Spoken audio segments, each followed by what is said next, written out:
આ તરફ છોટાઉદેપુરમાં માઇનોર કેનાલમાં 3 જગ્યાએ ભંગાણ થયું છે અને તેને લઈને સ્થાનિકો રોષે ભરાયા છે। બોડેલીના તોતરમાતા નજીક કેનાલમાં ભંગાણ થતા ખેડૂતો દ્વારા સ્વખર્ચે કેનાલનું સમારકામ કરવામાં આવ્યું।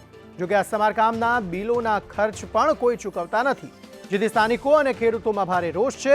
વળી લાઇન તકલાદી હોવાથી પાણી લીકેજ થાય છે, જેના કારણે થઈને ખેડૂતો દ્વારા 10 ફૂટ જેટલો ખાડો ખોદીને પાઇપલાઇનનું સમારકામ કરાવાયું, પરંતુ ખેડૂતોમાં આ બાબતને લઈને રોષ જોવા મળી રહ્યો છે।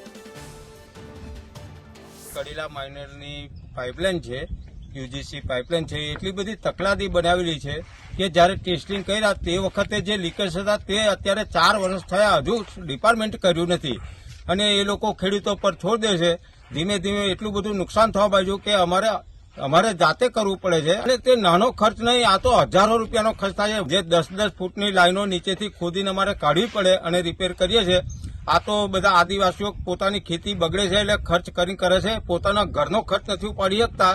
તે અત્યારે સરકારની પાઇપલાઇનો રિપેર કરવાનો વારો અમારો આવ્યો છે અને જેટલી વાર અમે નાનું મોટું રિપેર કર્યું છે, કોઈ પૈસા મને ચૂકવ્યા જ નથી અત્યાર સુધી। પેલા રજૂઆત કરી પણ છેવટે એક આવી લાઈન આવેલી તો હાવ લાઈનો ડુપ્લિકેટ જેવી બનાવી દીધેલી અને અમે હવે જાતે જ મહેનત કરીએ છીએ ને પાણી વારી ઘડીએ લીકેજ થયા કરે છે, એટલે સરકારને રજૂઆત કરવા છતાં કોઈ તંત્ર આવતું નહીં કામ કરે, એટલે અમે જાતે જ મહેનત કરીએ છીએ। આજે 4 જગ્યાએ રિપેરિંગ કરી છે, આગળથી કરેલું છે ને સરકાર કોઈ એમાં કોઈ સહકાર કરતો નથી, પૈસાઓ નહીં આપતો, બધું જાતે જ કરવું પડે છે।